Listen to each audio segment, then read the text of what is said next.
Positioning and securing your reed is one of the first things we do when setting up our instrument. But you might be creating a handicap for yourself before your lips have even touched it. A good reed position will allow you to get the most amount of good sound for the least amount of effort. Today we're going to show you the optimal position for your reed, how to tailor this depending on the different hardnesses of reed, and how to attach your reed the most efficient way without damaging it. Before we go on, I'd like to give a shout out to my grade 5 saxophone beginner class. This video is for you, as frankly, most of you could use the reminder.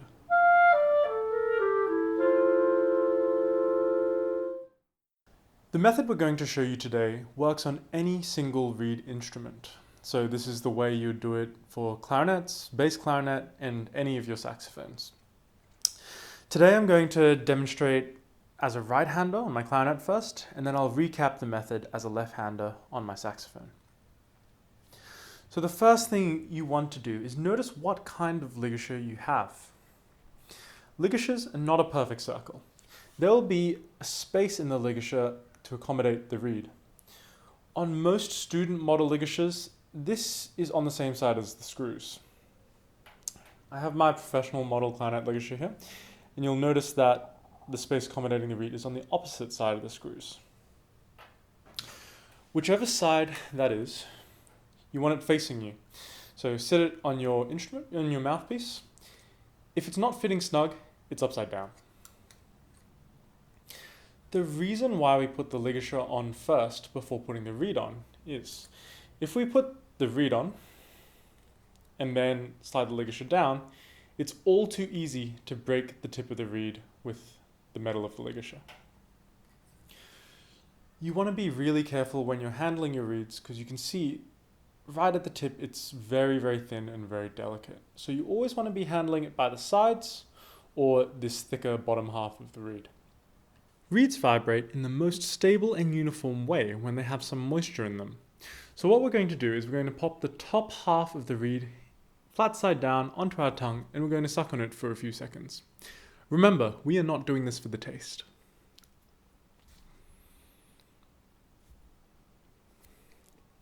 Something like that will be plenty. I've seen some people putting the entire reed in their mouth when they go to do this. I think the logic is that it sticks onto the mouthpiece better when you go to attach it. I find that a little unnecessary and a little gross. This next part will vary depending on which is your dominant hand. Like I mentioned, I'm going to be demonstrating with my right hand first. First thing you want to do is lift the ligature with your index finger, creating this space between the ligature and the mouthpiece.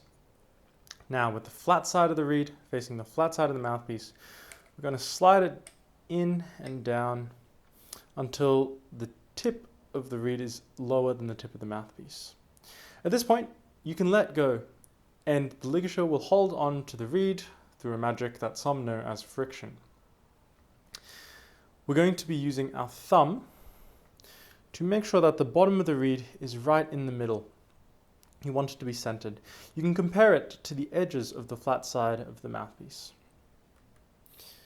To center the tip, I'm going to use my non-dominant hand on the rails, each side of the reed.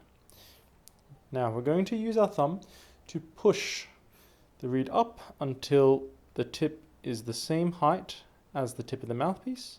We're going to push it even a little bit past that. Oh, that's maybe a little too far. Something like that looks good. Just making sure that the bottom of the reed is centered. And that looks pretty good to me. So now I'm happy with that position. We're going to lock it into place by pulling the ligature down as far as it'll go. I find that the reed vibrates best when the ligature is in the middle of the bottom half of the reed. So what I'm talking about is, if you see this cut portion of the reed, we can consider that the top portion of the top half, and we're talking about the smooth portion at the bottom half of the reed. Now it's sitting a little bit high, so what we can do is loosen the screws with lefty-loosey, righty-tighty, and pull the ligature down a little bit more until it's exactly where we want it. Tiny bit more. That should be perfect. So I'm pretty happy with the position of that reed. So what we're going to do now is tighten the screws. You don't want to over tighten this, as this will prevent the reed from being able to vibrate as freely as possible. So if I wanted, I could still tighten this a little bit more, but the reed's not going anywhere, so I'm happy with that. So the bottom of the reed is centered, as is the top. And if we have a look on the other side, you can see there's just a little bit of the tip of the reed poking over the tip of the mouthpiece. That should be perfect. As promised, we'll show you how to do this on a saxophone now, as a left-hander. So you'll notice that I just have my mouthpiece attached to the neck and not to the body of the instrument. This makes it easier to maneuver and also find the angle. When it's sitting up like this, it can be really hard to see where the tip of the reed is compared to the tip of the mouthpiece. So I always recommend putting these two together first, putting your reed on, and then attaching that to the rest of the instrument. I have a different style of ligature here. It's a single screw, and you can tell that the space accommodating the reed is on the opposite side to the screw. We're going to sit this with the space accommodating the reed facing us.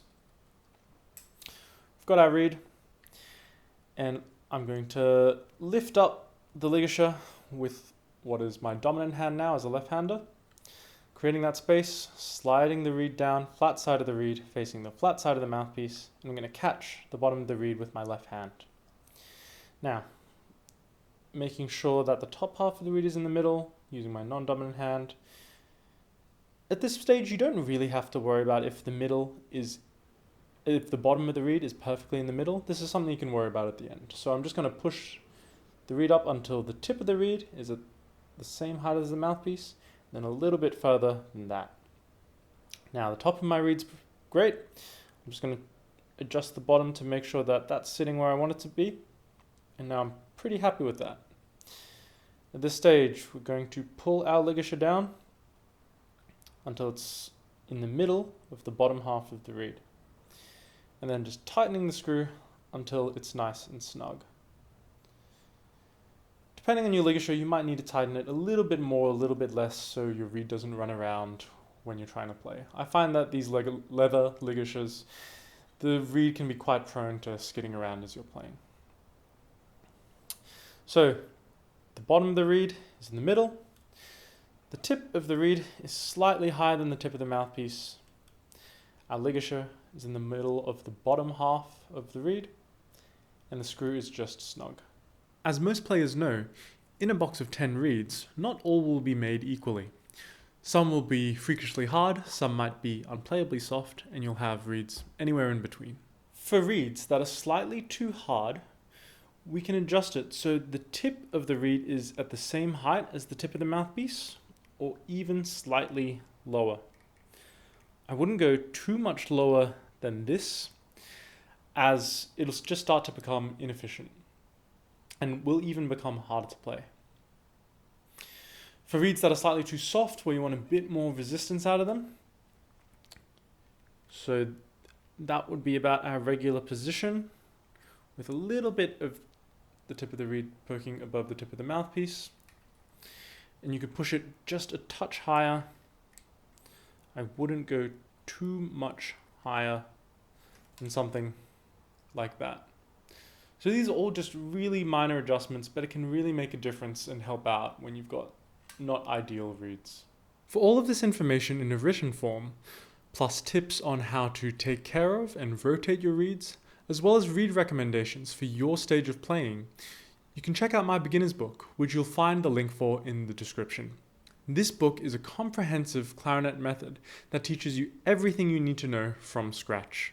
In the book, you'll find duets, pieces with piano, and exercises, all designed to practice each chapter's content in an efficient and, most importantly, humble way.